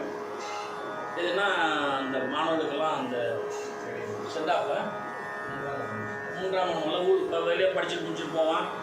அப்போ எங்களை எல்லாரும் கூப்பிடுவான், ஐயா நீங்கள் வந்து நாங்கள் எல்லாம் ஊருக்கு இதோட முடிச்சுட்டு போகிறோம், அது தெரியும்டா இடத்துக்கு நான் சொன்ன முடிச்சுட்டு நீங்கள் வந்து எங்களை அதுக்கு வந்து வாழ்த்தணும், எங்களுக்கு வந்து ஆலோசனை சொல்லணும், என்னமோ 3 வருஷமும் கேட்டுக்கிட்ட மாதிரி. ஒரு நாள் கூட ஒரு வார்த்தையும் கேட்டது இல்லை. வேலையை பார்த்து போச்சா சும்மா என்ன ஆலோசனை சொல்லிக்கிட்டு அப்படின்னு. ஒன்றும் இல்லைங்க, இப்போ என் வீட்டுக்காரி இங்கே உட்காந்துருக்கிறா என்ன சேரில். என் சின்ன பொண்ணு பாலாம்பியர் அம்பத்தூரில் இருக்கிறா. அவன் மாவன் 2 பேரும் காரில் ஏறி உட்காந்து அவங்க அம்பத்தூர் கார் அனுப்புகிறோம். இவன் எல்லாம் முடிச்சுட்டு உடனே அந்த பையன் நல்ல ட்ரெஸ் பண்ணிட்டு எங்கள் பேரை ஸ்ரீ சாய் சீனிவாசன் முடிச்சுட்டு போயிட்டு வரலாம் பாட்டி போயிட்டு வந்தா அப்படிங்கும்போது இவன் கிட்ட கூப்பிட்டா, தம்பி சாய் சீனிவாசன் அவன் கிட்ட என்ன ஆலோசனையா, என்ன அட்வைஸா, ஒன்றுமே சொல்லுவீங்க, என்ன அட்வைஸா அப்படின்னு என்ன, அதாவது என்ன சொல்ல அந்த முகத்தை பற்றி புரிஞ்சுக்கிறது இந்த உலகம். அப்ப என்ன தெரியுதுன்னா, இளைய பிள்ளைகளுக்கு பிடிக்காத ஒண்ணு என்ன, அட்வைஸ் பண்ணக்கூடாது. எது வேணாலும் சொல்லலாம், அட்வைஸ் பண்ணக்கூடாது. ஆனா பிடிக்காதுன்னா நம்ம சொல்லாம இருக்க முடியுமா? பக்கமாக சொல்லித்தான் ஆகணும், கொஞ்சமா புரிஞ்சுக்கணும். அந்த வகையில இந்த மனைவி வந்து அதில் வந்து நான் அப்படி என்னை விடைபெறு விழாக பையனை கூப்பிட்ட உடனே சரிடா புதுசாக கூப்பிட்டியா எல்லாம் கூப்பிட்டோம் சார், நீங்கள் வாங்கன்னா எல்லாரும் அவங்க நல்லா எங்கே இருந்தாலும் வாழ்க, எங்கே போனாலும் எங்களை மறக்க வேண்டாம், பையன் முடிவு பண்ணுறோம், அது நாங்கள் முடிவு பண்ணோம். எங்கே போனாலும் மறக்காமல் இருக்கணும். இல்லை இவங்க 3 வருஷம் மறக்காமல் இருந்ததே போதாதான், அவங்களுக்கு உள்ளே குறிஞ்சிக்கிட்டே கமிச்சு போடணும். அதெல்லாம் சிரிப்பான கொண்டு வந்து இதெல்லாம் நம்ம சொல்லக்கூடாது. உடனே நீங்கள் பேச சார் சொல்லுவோம். அப்போ நான் சொல்லுவேன், கலிங்கத்து பரணியில கருணாகர தொண்டைமான் என்ற ஒரு இளவரசன் சோழ மன்னன் சார்பாக வடநாட்டுக்கு படையெடுத்து போறான். அங்க கலிங்க மன்னன் அந்த நாட்டு தலைவன், அவருடைய முதலமைச்சன் எங்கராயன் பேர், எங்கராயன் பேர். அவன் வந்து கருணாகர தொண்டைமான் படையெடுத்து வரலான்னு சொன்ன உடனே இங்கே ஏது போய் கலிங்க மன்னிட்ட மன்னா என்ன மின்னாவ இந்த மாதிரி சோழ மன்னன் படையெடுத்து அனுப்பிச்சு வச்சிருக்காங்க. கருணாகர தொண்டைமான அவன் பிரம்மாண்டமான படைபலம் உடையவன், நம்ம அவ்வளோ தூரம் படைபலம் கிடையாது, நீ ஒன்றும் எழுத்துலாம் சண்டை போட்டுறாதீங்க, கொஞ்சம் அனுசரித்து அவனை கூப்பிட்டு ஒரு விருந்து வச்சு ஒரு சமாதானம் பண்ணி அனுப்பிச்சு விட்டுருக்காரு. யாரை பார்த்து நான் சொல்கிறேன் கோழை அப்படி கடாந்தான்னு நான் கலியம் பண்ணேன். இன்னைக்கு இப்போ தனியாக தானே இருக்கிறோம், இதெல்லாம் பேசலாம். அப்போ எங்கராயன் சொன்னால், நான் சொல்கிறது உங்களுக்கு பிடிக்கலையான்னு கேட்டேன். எப்படா பிடிக்கும், நான் ஜெயிப்பேன்னு சொல்கிறா, நடந்தால் தானே சொல்லலாம், நடக்காதெல்லாம் சொன்னால் என்ன அர்த்தம் அப்படின்னு நினச்சிக்கிட்டு இல்லை அது அப்படி இல்லைன்னு சொல்லி பார்த்தான், கேட்கல. அப்போ சொன்னாங்க கடைசியில் ஒரு வார்த்தை, இன்று சீரினும் நாளை அச்சேனை முன் சென்றபொழுது என்னை நினைத்தியால். சரியான அடி. இந்த பாருங்க கலியப்படி சொல்கிறான், இந்த பாருங்க இன்னைக்கு என்ன கோச்சிக்கலாம், நீங்கள் நாளைக்கு காலையில் 10 மணிக்கு போர் தொடங்கிடும். கர்நாடக தொண்டைமானுடைய வீரர்கள்லாம் வந்து நம்ம படை வீரர்களை தூளாக்கிடுவான். அப்போ நினைப்ப என்ன ஏற்றே சொன்னான் எங்கராயன், இப்போ கேட்காம விட்டமே, இன்னைக்கு சீப்படுறமே, அவமானப்படுறமே என்று அந்த வார்த்தையை சொல்லிவிட்டு, இதிலேருந்து உங்களுக்கு என்னடா தெரியும் தம்பி, இன்னும் கேட்பேன் மாணவர்கள் அப்படின்னா நீ என்ன தெரியும், நாங்கள் சொன்ன வார்த்தையெல்லாம் இன்று சீரியலும் வாத்தியாராக இருக்கிற நான் சொன்னதெல்லாம் உங்களுக்கு சீரியல கோமாக தான் இருந்திருக்கும். நாளை அச்சேனை எது சரி ஓன் ஸ்டூடெண்ட்டு சொசைட்டி அங்கே போய் நீ அவமானப்படுகிற பொழுது என்னை நினைத்தியா, அதை பயன் மறக்கவே மாட்டான். நல்லா சொல்லுங்க சார் எங்கராய். அது மாதிரி மந்திரி எப்படி இருக்குன்னு கேட்டால், இன்று சீரினும் நாளை அச்சேனையும் சென்றபோது என்னை நினைத்தியா. தசரதன் கூப்பிட்டு எல்லாம் அப்புறம் அமைச்சர்லாம் சொல்லி முடிச்சாங்க. கௌதியல் அமைச்சர்கள் கௌதியன்னு சொல்லியிருக்காங்க, அமைச்சர் எதுவும் பேசலை. அமைச்சர்கள், படைத்தலைவர்கள், மற்ற வசிஷ்ட மகரிஷி எல்லாம் உட்காந்துருக்கிறாங்க. தசரதன் சொல்கிறான், நான் ஒரு எண்ணத்தோடு உங்களுக்கு கூட்டியிருக்கிறேன். என்ன எண்ணம்னு எல்லாரும் கேட்டான். என் காது ஓரமாக நிறைய வந்து விட்டுலாம் சொல்லலை. அது வந்தால் என்ன வரலன்னு சொல்லலாம். எனக்கு வயதாகி விட்டது. பல பேர் இது ஏன் சொல்கிறாருன்னா, எனக்கு வயதாகி விட்டதனால் இனிமேல் இந்த நாட்டின் ஆட்சியில் நான் இருக்க விரும்பவில்லை. அதுதான் சார் மெரிட், கௌரவம்.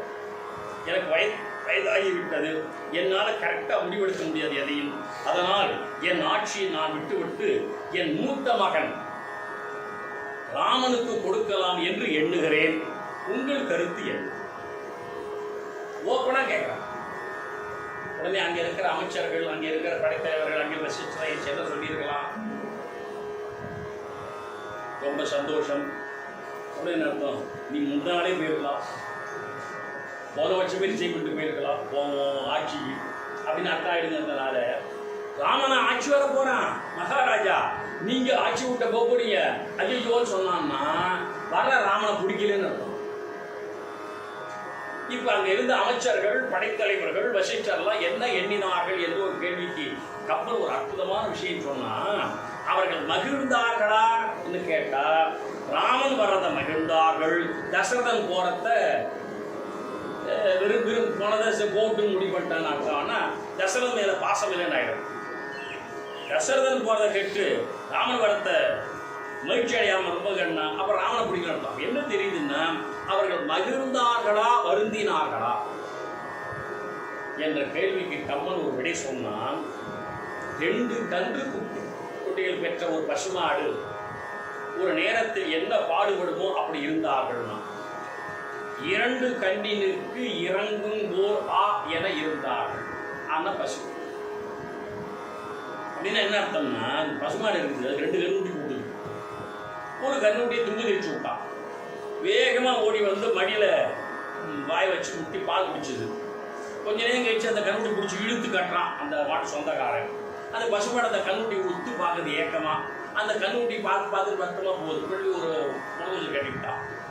அடுத்து இன்னொரு கன்றுக்குட்டியை தும்பு திரிச்சு விட்டான். அது வேகமாக ஓடி வந்து மடியை முட்டியது. அப்போ பசுமாடு மகிழ்ந்தது. இப்போ பசுமாடு ஒரு கன்றுக்குட்டியை பிடித்து இழுத்து கட்டிய போது வருந்தியதும், இன்னொரு கன்றுக்குட்டி ஓடி வருவதை பார்த்து மகிழ்வதுமாக வருத்தமும் மகிழ்ச்சியும் ஒரே நேரத்தில் ஒரு பசுமாடு 2 கன்றுகளுக்காக அடைவது போல அந்த நாட்டு மக்கள் பசுமாடு போல தயரதன் என்ற கன்றுக்குட்டி போவதை பார்த்து வருந்தியதும், ராமன் என்ற கன்றுக்குட்டி வரதை பார்த்து மகிழ்ந்ததுமாக இருக்கிற 2 கன்றினுக்கு இறங்குங்கோர் ஆ என இருந்தார்கள். எழுதலாம். இதை நம்முடைய தர்மயாதீனத்தில் ஞாபகம் நம்ம சன்னியானிக்கு பிறகு 27வது குருமகா சன்னியானம் அவர்கள் பீடத்து வந்த நிலையில் ஒரு விழா நடத்தும் போது என்னை கூப்பிட்டு பேச சொன்னாங்க. 40 தான் எங்கள் 26வது குருமூர்த்திகளாக இருக்கிற மகா சன்னியானம் அவர்கள் பரிபூர்ணமாகிவிட்ட நிலையில் அந்த பீடமாக இருப்பது கொஞ்சம் குருநாதர் இல்லையே என்ற வருத்தம் ஒரு பக்கம் எனக்கு இருந்தாலும் அந்த பீடத்தை நிற்பதற்காக 27வது குருமூர்த்திகளாக இருக்கிற இவரை எழுந்து எப்படி வந்திருப்பதனால் ஒரு பக்கம் மகிழ்ச்சியும். இப்போ நான் எப்படி இருக்கிறேன் என்றால் கம்பன் சொன்னது போல 2 கண்ணீருக்கு இறங்கும் போர் ஆ என இருக்கிறேன் சொன்னேன். தினவேல் சார் ரொம்ப சந்தோஷப்பட்டது. கம்பனை தான் சொல்லுகிறாங்க. அதுபோல இங்கே தசரதன் பீடத்து பட்டத்தை விட்டு இறங்குறான், ராமன் பட்டத்துக்கு வரப்போறான். நான் முடிவு பண்ணேன். சரி, எல்லாரும் மகிழ்ச்சிப்பட்டார்கள். இப்போ நீங்கள் என்ன ஒரு கேள்வி கேட்கலாம். உண்மையிலேயே தசரத மகா சக்கரவர்த்தி ராமனுக்கு பட்டாபிஷேகம் வைப்பது என்ற எண்ணத்தை பொதுமக்கள் விரும்பலாம், அமைச்சர்கள் விரும்பலாம், படைத்துறை விரும்பலாம், வசிஷ்டர் விரும்பலாம். அது மட்டும் இல்லை, வசிஷ்டருக்கு இது நடக்க போறது இல்லைன்னு தெரிய வேணும். ராமருக்கு வைக்க போற பட்டாபிஷேகம் நாளைக்கு நடக்க போறது இல்லை, அதுக்கு நடுப்புற பிரச்சனை வரப்போகுது என்று ஒரு தீர்க்கதரிசியாக இருக்கிற வசிஷ்ட மகரிஷிக்கு அது தெரிஞ்சு கொஞ்சம் காஷம் பண்ணி இருக்க வேண்டாமா என்று ஒரு மாணவன் என்னை பார்த்து கேட்டான். உடனே ஒரு சின்ன விட சொல்லியிருக்கலாம். வசிஷ்ட போய் அந்த சபையில் இல்லைன்னு அதான் ஒத்துக்க மாட்டான். முதல்ல வசிஷ்டர் இருந்தார் சொன்னீங்களேன்னு. அப்போ வசிஷ்ட மகரிஷியும் சேர்ந்துக்கிட்டு நாளை கால ராமன் பட்டாபிஷேகம் பண்ணிவிடலாம் என்று சொன்னார்னா அவரும் ஒரு சராசரி மனிதனை போல ஒரு மகரிஷியாக இல்லாமல் தீர்க்க தரிசனமாக இல்லாமல் இருந்த ஒரு குற்றம் வந்து விடாதான் ஒரு மாணவன் கேட்டான். இந்த கேள்வி கம்பராமாயணத்திலே முக்கியமான கேள்வி. இதுக்கு கம்பன் ஒரு பாட்டு பாடியிருக்கான். வசிஷ்டருக்கு பதில் சொல்லலையா, அவர் சரின்னு சொல்லல, மறுப்பு சொல்லலையா. சுமந்திரனை உத்து பார்த்தாரா, அப்படின்னா எழுந்து நீ பேசுன. அவன் எழுந்து பேசலாம். உரத்தகும் அரசு ராமனுக்கு என்று உவக்கின்ற மனத்தை, அல்லது பாட்டை கவனியும், உரத்தகும் அரசு ராமனுக்கு என்று உவக்கின்ற மனத்தை துரத்தி என் சொல் சுடும். நீ ராமனுக்கு நாளை காலை ஆட்சி என்று சொல்லி மகிழ்ச்சியா பேசிக் கொண்டிருக்கிறாயே தசரதா, இந்த வார்த்தையை விட்டுடு, இதை நீ விட்டுட்டு வேற விஷயத்துல பண்ணு என்று நான் சொன்னால் உனக்கு வருத்தமாய் இருக்கும் என்று சுமந்திரன் வசிஷ்டர் நினைக்கிறாரு சொன்னான். இந்த செய்தி யாரும் சொல்றதில்லை. வசிஷ்டருக்கு தெரிஞ்சு போச்சுங்க, இவர் தசரதன் நினைக்கிறான் இன்னைக்கு சாயந்தரம் நாளை காலையில் விவகாரம் ஆயிட போகுது, ராமன் ஆட்சியில் உட்கார போறதில்லை, தசரதருக்கு பெரிய ஆபத்து காத்துக்கிட்டு இருக்கிறது, இந்த நாடே சூன்யமா ஆக போகுது.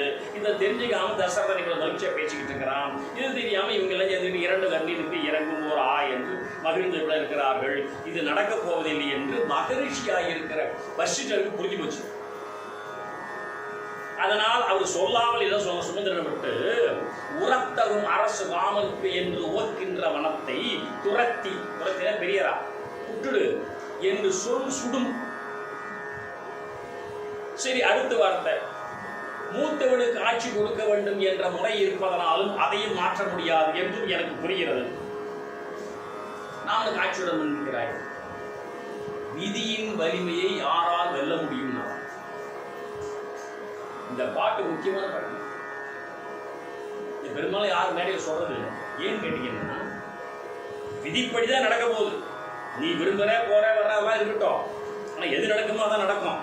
ஆனா நீ மகிழ்ச்சி ரொம்ப படாதப்போ அது நடக்க போறது இல்லை.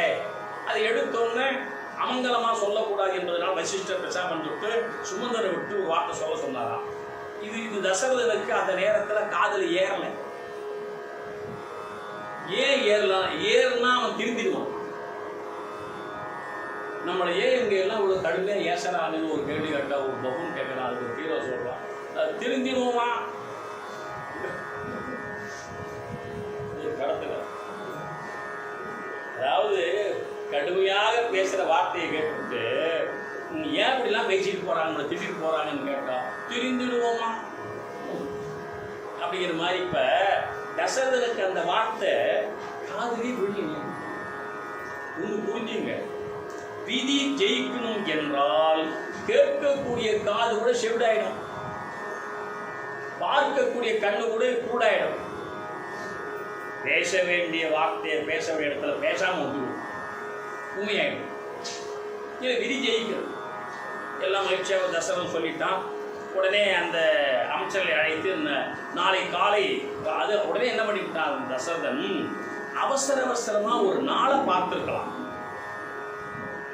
யாராவது ஒரு பஞ்சாயத்து கூப்பிட்டு நாளைக்கு நாள் நல்லா இருக்கா பாருங்க, போங்க வாங்க பார்த்துருக்கலாம். இன்னொரு முக்கியமான விஷயம், இந்த ராமனுக்கு மகுடாபிஷேகம் சூடுறது என்று சொன்னால் இவனுக்கு மாமனார் யாரு? ஜனகன். அவன் வெளியூர்ல இருக்கிறான், சீதைக்கு அப்பா. அவன் வர வேண்டாமா? தசரனுடைய மனைவியாக இருக்கிற கைகைக்கு அப்பா யாரு? கேகயன். அவன் தாத்தா ராமனுக்கு. அவன் வர வேண்டாமா?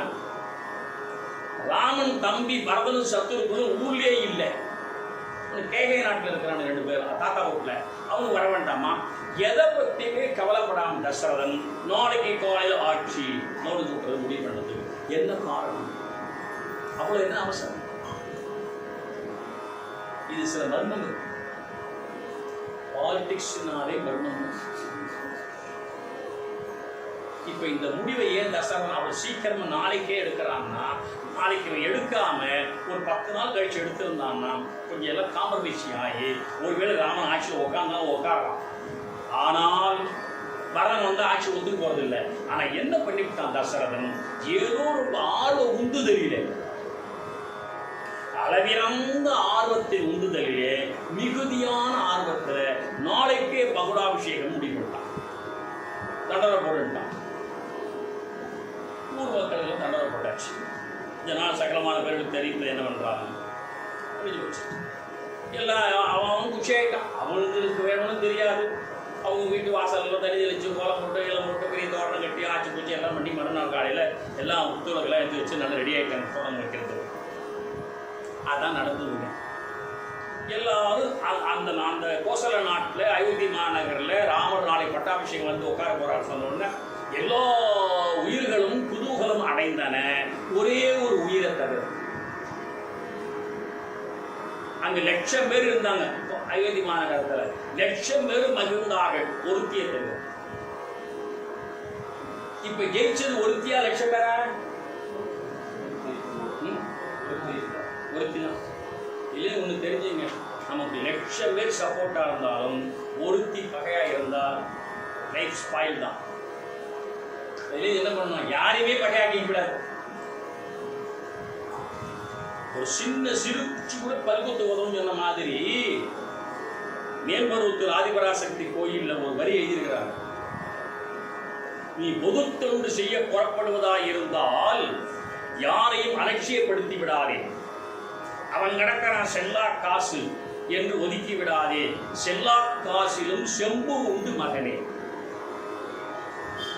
நீங்க அவன் என்ன பண்ண முடியும், இவன் என்ன பண்ண யாரையா நீங்க முடிவு பண்ணீங்கன்னா அவனால எல்லாம் பண்ண முடியும். யாரை பத்தியும் கவலைப்படாம அனௌன்ஸ் பண்ணிட்டாரு தசரதன். எல்லாரும் குதூகலமா இருக்கிறான். ஒரே ஒருத்தி இந்த செய்தியை காதல வாங்கினான், கூனி. அவ குச்ச கூணிட்டு நேரா வந்தான். என்ன என்ன செய்தி தண்டோராமா, நாளைக்கு காலையில் ராமனுக்கு பட்டாபிஷேகம் பாட்டி தசரத மகா சக்கரவர்த்தி முடிவெடுத்துட்டாரா, நாளைக்கு எல்லாரும் மகிழ்ச்சியா நாங்கள் எல்லாம் மகுடாபிஷேகத்தில் கலந்துக்க போறோம், நீ கலந்துக்க சொன்ன அப்படின்னா அவ்வளவுதான். இந்த ஒரே ஒரு ஜீவன் எல்லாத்தையும் அவ்வளவுதான். அப்படியே நேர கைகை அரண்மனைக்கு போறான். இந்த கைகை அரண்மனைக்கு போய் கையிட்ட இந்த விஷயத்தை சொல்லிட்டு நம்ம நினைக்கிற சூழ்ச்சியெல்லாம் பண்ணணும்னு பிளான் பண்ணிட்டு கடுமையான வலிமையான எண்ணத்தில் நேர கைகையினுடைய அந்த பக்கத்துக்கு போய்கிட்டு இருக்கிறான். ஏன் இந்த கூனிக்கு மட்டும் இந்த ராமர் பட்டாபிஷேகத்தில் இவ்வளவு குஷி வரல, மகிழ்ச்சி வரலன்னு கேட்டா அதை அவனுக்கு புரிஞ்சுங்க. அவள் இந்த நாட்டு பிரஜை இல்லை. என்ன காரணம் என்று கேட்டா கைகேயி என்று சொல்லப்பட்ட கேகை நாட்டு பெண்ணு இங்கே அரசியா வந்த பொழுது அந்த அரசிக்கு துணையா அந்த நாட்டு பிரஜையா இருக்கிற கூனி என்ற மந்தரை துணைக்கு வந்தால் தோழியார். எக்காரணம் கொண்டும் இன்னொரு நாட்டு பிரஜையை கொண்டாந்து இறக்கணும்னா நமக்கு என்னைக்கு இருந்தாலும் ஆகும். இது மகாத்மா காந்தி அளவுக்கு தெரியும். ராமாயணம்லாம் படிச்சு என்னங்க பண்றது? ஒரு அயோத்தி மாநகரத்தையும் கோசல் நாட்டினுடைய ஒட்டுமொத்த மக்களையும் ஒட்டுமொத்த மன்னனுடைய அத்தனை விருப்பத்தையும் ஒரு ஜீவன் மாத்திவிட்டாலே அந்த ஒரு ஜீவன் இந்த நாட்டு சுதேசி இல்லை, அவன் இன்னொரு நாட்டுக்கு சொந்தக்காரி. அவளுக்கு இந்த நாட்டில் பற்று கிடையாது. அதனால நம்ம சுதேசி பற்று பரதேசிக்கு வர பிற தேசத்தில் இருக்கிறவங்களுக்கு. ஆங்கிலேயனுக்கு எப்படி வரும், இஸ்லாம் அந்த பாகிஸ்தான்காரன் எப்படி வரும், சீனாக்காரன் எப்படி வரும்? அதனால தான் கூனி வந்து உடனே இதுக்கு இடையில தசரத மகா சக்கரவர்த்தி அந்த மக்களை கூப்பிட்டு அது தெரிவிப்பதற்கு முன்னிலையில் ராமன் கிட்ட சொல்லிவிடணும். யாரங்கேன்னு கூப்பிட்டார். சுமந்தர ஓடி வந்தார். போய் என்னுடைய மூத்த மகன் ராமன் அழைச்சிட்டு வா, இந்த செய்தியை சொல்லிவிடலாமட்டார். ராமர் வந்தார். வந்தோன்னு தன்னுடைய மகன் அப்படியே ஆரம் தழுவினாராம் தசரதர். அது கம்பன் எழுதலாம். அப்படி வாடா மகனே ராமா வாடா என்று ஆரம் தழுவினான். அதற்கு காரணம் என்னவென்றால் இத்துணை ஆண்டு காலமாக இந்த அயோத்தி கோசலாடி என்ற இந்த மண்ணின் பாரத்தை இந்த தோளினால் சுமந்து வாழ்ந்தேன். அந்த தோல் சுமந்த இந்த மண்ணினை உன் தோளில் இறக்கி வைக்கப் போகிறேன். இந்த தோல் சுமக்க முடியுமா என்று அளந்து பார்ப்பான் போல துள்ளினான். ராமச்சந்திரன் முந்தி பேசாம கையெடுத்து கூப்பிட்டார். ராமா, அப்பா நான் ஏன் உன்னை அடைத்தேன் தெரியுமா? தெரியாதுப்பா. நாளை காலையில் உனக்கு மகுடாபிஷேகம். நீ அரசனாக போகிறாய். இந்த நாட்டு அரசனாக உன்னை நான் முடிசூட்ட முடிவெடுத்து விட்டேன். எல்லோரும் ஒத்துக்கொண்டார்கள். ராமா எல்லோரும் மகிழ்ச்சிப்பட்டிருக்கிறார் என்று சொல்லி முடிச்ச உடனே ராமன் வருந்தினாரா மகிழ்ந்தாரான்னு கேட்டா அவன் வருந்தவும் இல்லை மகிழவும் இல்லை. இது எப்படி இருந்தானா? இது என் கடமைன்னு இருந்தான். அருமையான பாட்டு கம்மல்ல. தாதை அப்பரிசு உரை செய்ய. தாதைனா அப்பா. தாதை அப்பரிசுன்னா அந்த தன்மை உரை செய்ய. அந்த தாமரை கண்ணன், தாமரை பூ போன்ற கண்களை உடைய ராமன். காதல் உற்றிலன், ரொம்ப அதிகமா குஷி அடையலையா. இகழ்ந்திலன், எனக்கு வேண்டாம்னு சொல்லலையா. கடன் இது என்று உணர்ந்தான், இது கடமை என்று உணர்ந்தான். யாது கொற்றவன் ஏவியது அது செயல் அன்றோ நீதி எற்கு என்றும் அப்பனி தலை நின்றான். அப்பா நீங்க கூப்பிட்டு இது செய்டானா நான் செய்யறது என் கடமை. அதெல்லாம் இப்போ நீங்கள் சொல்கிறீங்க, நீங்கள் சொல்கிறத ஏற்றுக்கிறேன். எனக்கு ஒன்றும் இது மகிழ்ச்சியும் இல்லை வருத்தமும் இல்லை. அது ஒரு காரணம் சொல்கிறேன். இது ஒரு அருமையான உளவியல். நம்முடைய வாழ்க்கையில் எந்த மகிழ்ச்சியான சந்தர்ப்பம் வருகிற பொழுதும், நம் வாழ்க்கையில் எந்த மகிழ்ச்சி சந்தர்ப்பம் வருகிற பொழுதும் அது அதிகமான மகிழ்ச்சியாக எடுத்துக்கொண்டு விட்டால் ஒரு வழி கிடைக்கவில்லை என்று அளவிறந்த துன்பம் வரும். ஒரு நிகழ்ச்சி நமக்கு மகிழ்ச்சியை தரும் என்று சொன்னால் அந்த மகிழ்ச்சியை நாம் அளவிறந்த மகிழ்ச்சியாக எடுத்துக்கொள்ளவில்லை என்றால் அது ஒருவேளை இல்லாத போல வருத்தம் வராது. துன்பம் வரும்பொழுது துன்பப்படாம இருக்கணும்னா இன்பம் வரும்பொழுது இன்பப்படாம இருக்கணும் சார். ஒரு சைக்காலஜி யார் சொல்றா? வள்ளுவன் சொல்றா சார். இன்பத்துள் இன்பம் விளையான், துன்பத்துள் துன்பம் உதல் இளன்.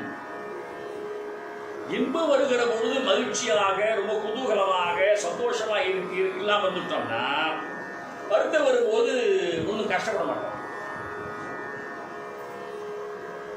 நம்முடைய மனைவி மதியானம் இன்னைக்கு மதியானம் நீங்கள் காலையில் போயிட்டு வாங்க, இன்னைக்கு மதியானம் உங்களுக்கு சேமியா பாயசம் செஞ்சு வச்சுருக்கேன் இன்னும் சொல்லிட்டான் வச்சுருங்க. இவன் வண்டி ஓட்டிட்டு போகும்போது சேமியா தான் ஞாபகம் இருக்குது. அந்த டம்ளர், இந்த கிளாஸ், இந்த ரோஸ் கலர், சாமியார் பாயசம்லாம், இந்த முந்திரி பருப்பு, இந்த இதெல்லாம் போகிறான். பாடம் நடத்தலாம். என்ன மணி 12:30 மணி போட்டு வண்டி எடுத்து சாப்பிட்றாரு. வரலாம் வீட்டு வாசலுக்கு. வண்டி நிறுத்திட்டு உள்ளே வந்து சேமியா பாயசம் ரெடி ஆகிட்டா சாப்பிட்லாமான்னு கேட்டான். ஒன்றும் தப்பாக நினைக்காதீங்க. என்ன தப்பாக நினைக்காதீங்க, செம்மியா பாயசம் இஞ்சி வச்சிருக்கேன்னு சொல்லி தானே சொன்னேன் காலையில். நான் அதே மைண்டில் போயிட்டு வந்துருக்கிறேன். ஏங்க நீங்கள் என்ன சின்ன பிள்ளையா நீங்கள்? செம்மியா பாயசம் பார்த்தது இல்லையா? அலையிறீங்க வயசு இதெல்லாம் என்ன பேசுகிறேன்? என்னாச்சு? நான் பக்கத்து வீட்டு குழந்தை கிணத்துல விழுந்துட்டு ஓடி போய் நாங்கள் எல்லாரும் சேர்ந்துக்கிட்டு அவன் அந்த குழந்தைய தூக்கி ஈங்கி ஹாஸ்பிட்டல் கொண்டு போய் அந்த குழந்தைய ஆசுவாசப்படுத்திக்கிட்டு அதில் பொழுது போயிடுத்து. என்னால் என்னால் ஒன்றும் செய்ய முடியல, சாப்பாடே செய்ய முடியாமல் ஏதோ சாப்பிட்டு வச்சு வச்சிருக்கு. மோட்டரோட சாப்பிட்டு போட்டோம். நம்ம வீட்டுக்காரங்க இந்த செய்தி சொன்னால் எடுத்துக்குவாங்க நினச்சிக்கிட்டு நான் இருக்கிறேன். என்னமோ ஜேமியா பாயிட்டா முந்திரி ஒருப்புன்னு ஆரம்பிக்கிறீங்க. அது ஃபுல்லாக உயிரோடு படிச்சது. அது நினைக்க வேணாமல் நம்ம ஒரு பிள்ளைக்கு உதவி செஞ்சால் தான் அவங்க பிள்ளைக்கு ஒருத்தர் உதவி செய்வான். அது தெரிஞ்சுக்கிறீங்க நீங்கள் அப்படின்னு என்று மனைவி சொன்ன பிறகும் இவன் கொஞ்சம் சரி சரி சொந்த போடுது. ஏன் அந்த முகம் மன்னிச்சே வர சேமியா பாயசம் நம்ம சேமியா பாயசம் நாளைக்கு சாப்பிடலான்னு சொன்ன அந்த வார்த்தையை கேட்ட பொழுது ஏற்பட்ட மகிழ்ச்சி தான் இந்த துன்பத்துக்கு காரணம். செம்மிய பாயசம் செஞ்சு வச்சிருக்கிறேன் மனைவி சொன்னான்னா ஓகே, மகிழ்ச்சி படாமல் வந்துட்டோம்னா 1 மணிக்கு வந்து செய்யறேன்னு சொன்னா ஓகே. இன்பத்துள் இன்பம் விளையான் காலை 9 மணிக்கு, மதியம் 1 மணிக்கு துன்பத்துள் துன்பம் விழுதல் இளம். ராமச்சந்திரமூர்த்தி முதல் நாள் சாயந்தரம் ஆட்சி வச்சுக்கப்பா என்று சொன்ன சொல்லும் போது மகிழ்ச்சி அடையாமல் இருந்ததனால்தான் மறுநாள் காலையில் சித்தி சிற்றன்னை கூப்பிட்டு கையை கூப்பிட்டு ராமா உனக்கு ஆட்சி இல்லை, நீ காட்டுக்கு போக சொன்ன உடனே வருத்தப்படுது. முதல் நாள் சாயந்தரம் மகிழ்ச்சி பட்டிருப்பானையானா கைகேயி உயிரோடு இருந்திருக்க முடியாது, நெடுமில்லை இருப்பான். அதனால என்ன தெரியுதுன்னு கேட்டா நம்ம வாழ்க்கையிலேயே எந்த மகிழ்ச்சி வந்தாலும் அதிகமாக மகிழ்ச்சி அடையக்கூடாது. துன்பம் வந்தால் துன்பப்படாமல் இருந்துடலாம். சரி, இன்னொன்று வார்த்தை சொல்கிறேன்.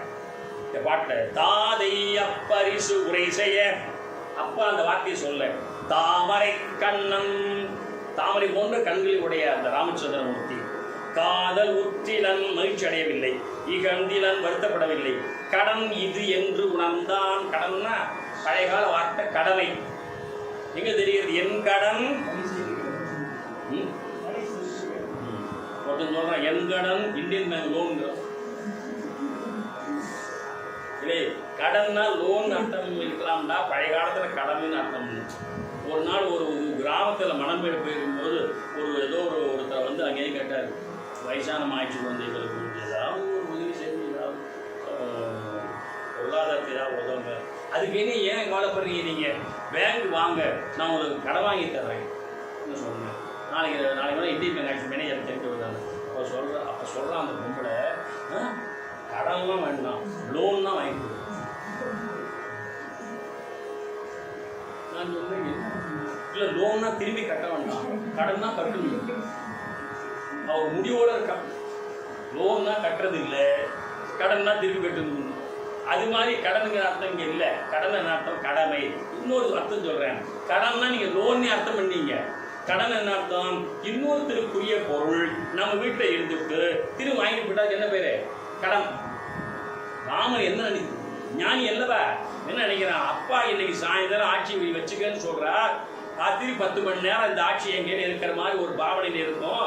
நாளைக்கு காலையில் அம்மா ஒரு சித்தி கூப்பிட்டு ஆட்சி எட்ட கொடுத்துருன்னு சொல்ல போறா, கொடுத்துட போறோம். ஒரு 10 மணி நேரம் மட்டுமே என் பொறுப்பில் ஆட்சி இருப்பது போன்ற இந்த பாவனை எனக்கு கடந்தானே என்று ராமன் நினைச்சான். இது நாம இட்டு சொல்ற பொருள். இந்த ராமனுக்கு பெருமை தராதெல்லாம் ஒரு பக்கம் இருக்கட்டும் என்று உணர்ந்தான். சரி என்று வீட்டுக்கு போயிட்டான். தசரதன் எல்லோருக்கும் அறிவிக்க போயிட்டார். இப்போதான் நம்ம என்னன்னா இந்த கூனி பூச்சை ஓடிட்டு நேராக கடை கைகேயி அரண்மனைக்கு வந்தா. கைகேயி அந்த சாயந்தர நேரம் ஒரு 10 நிமிஷம் சொல்லுங்க, 5:50 ஆகுது. மழை ஒன்று வர மாதிரி இருக்குது இல்லை. இப்போ இந்த அப்போ சாயந்தர நேரத்தில் ஒரு 6 மணி 7 மணி 7:30 மணி 8 மணிக்கெல்லாம் அப்போதெல்லாம் டிவி ரேடியோலாம் இல்லாததுனால, மின் விளக்குலாம் இல்லாததுனால அந்த கொஞ்சம் சாயந்தர ராத்திரி ஒரு தூக்கம் வந்துடும். அவள் லேசாக அப்படி பெட்டில் படுத்திருந்தா. கையை கோசலை தனியாக இருக்கிறா, சுமந்திர எல்லாம் தனித்தனியாக அந்த புறங்க. அங்கேயும் கூணி நேராக வந்தால் உறங்கிட்டு இருந்தா. நேராக வந்து அந்த கையை உறங்கிட்டு இருக்கும்போது போய் காலை தொட்டு எழுப்பினாள். ஒரு விஷயம் சொல்றேன், பெரியவங்க தூங்கிட்டு இருந்தாங்கன்னா அவங்க எப்படி எழுப்பினா? தாத்தா தூங்கிட்டு இருக்கிறார், இங்கே பேரம் போய் தாத்தா, அவர் பயந்து எழுந்திரிச்சு, என்னடா தம்பி அப்படின்னா, மணி என்ன ஆகுது? 8 மணி ஆகுது. அதை வெள்ளை எழுப்பிடாதா, பயந்துட்டா தம்பி. பயம், 8 மணியில் என்ன தூங்க வேண்டியது, நான் ஸ்கூலுக்கு கிளம்பிட்டேன், அப்புறம் நீ ஏன் தூங்குறேன்னு அர்த்தம். தாத்தாவை சில பேர் பையன் சில பேர் நம்ம தாத்தா ஊட்டு கீழே தள்ளி விட்டுருவோம். அவர் தாத்தா தோப்புன்னு கீழே விழுந்து, ஐயோ இது கெட்ட கடவை மாதிரி இருக்குன்னு அவர் ஏற்றி பார்த்தா பேரை அப்படி கையை எழுப்ப எழுதிக்கிட்டு, என்ன தாத்தா கீழே வந்துட்டீங்களா, ஏன்டா என்னை தள்ளி விட்டதுன்னு கேட்டா, எழுப்பி பார்த்தேன் எழுதிருக்கல, உனக்கு காதிலே விட மாட்டேங்கணும் அப்படின்னு சொல்லி, இது மாதிரிலாம் எழுப்பக்கூடாது. பெரியவங்களை எழுப்புறதுன்னா போய் அவங்க திருவடியை தோணும். அதுக்காக திருவடி பிடிச்சி கீழ் தெரிஞ்சிடக்கூடாது. சில பேர் திருவடியை தானே நாளைக்கு வச்சுக்கிறேன் அப்படின்னு சொல்லிட்டு இழுத்தஞ்சிருப்போம் கீழே.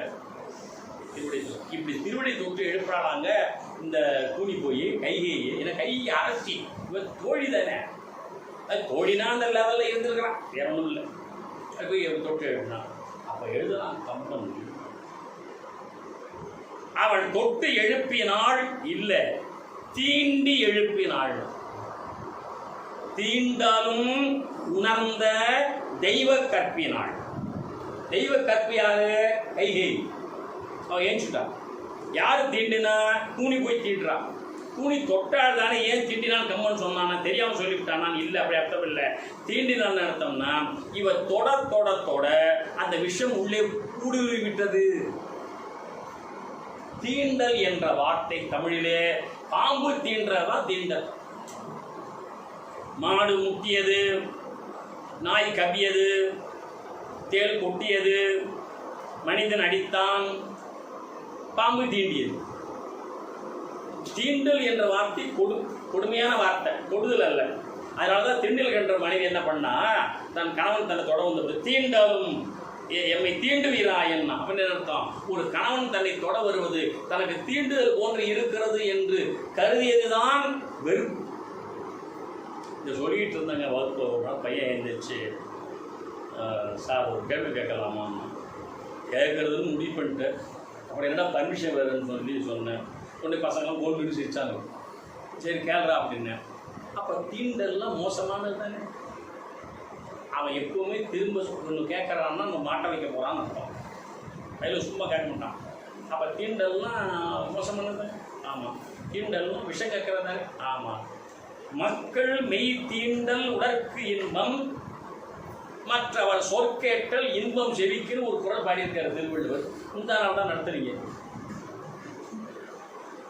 அப்போ மக்கள் மெய் தீண்டல்னா பிள்ளை உடம்பு அப்படி தீண்டுறது அவ்வளோ தீண்டுது மாதிரி விஷம் கேட்கறதான்னு கேட்டான்.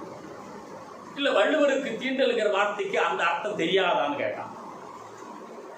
நான் ஏன் சொன்னாலும் அதுக்கு நான் சொன்னேன், ஒன்றுலடா தம்பி, ஒரு 9:30 மணிக்கு ஒரு தமிழ் வாத்தியார் டீக்கா ஒயிட் பேண்ட்டு ஒயிட் ஷர்ட்டை இன் பண்ணிக்கிட்டு அன்றைக்கி டிஓ இன்ஸ்பெக்ஷனுங்கிறதுக்காக கிளம்புறாரா. பெருசாக போட்டு பூட்ஸ் எல்லாம் ஒரு ஜம்முன்னு புளியாஸ் போட்டு தமிழ் வாத்தியார் கிளம்புறாரு ஹைஸ்கூலுக்கு. அன்றைக்கி டிஓ இன்ஸ்பெக்ஷன் ரொம்ப நாளாக வச்சுருக்காரு அந்த பேண்ட்டையும் சட்டையும். அன்றைக்கி போகணும். மனைவி எல்லாம் காப்பிலாம் எட்டன்னு ஆற்றி கொடுத்து வேலையில் பட்டுற போதுன்னு சொல்லி எல்லாம் வாங்கி குடிச்சுக்கிட்டாரு. அப்படி பொட்டார் பாருங்க வண்டி எடுக்கல. இவர் பையன் 2 வயசு பையன் தெருவில் விளையாடிக்கிட்டு இருந்தான். அந்த சும்மா அப்படி கொட்டாச்சு வச்சுக்கிட்டு மண்ணெல்லாம் வச்சுட்டு போய் சாக்கடை மாதிரி கிடக்கும். அப்பா கிளம்பிட்டியான் இவர் டேய் அப்படின்னா அப்படியே ஓடி வந்து கட்டி அனுப்பிட்டான். உடம்புல இருந்த சேரு கீறு எல்லாம் அந்த ஒயிட் அண்ட் ஒயிட்டில் பட்டு அப்படியே அச்சிங்கமாக போயிட்டு இந்த ட்ரெஸ்ஸு.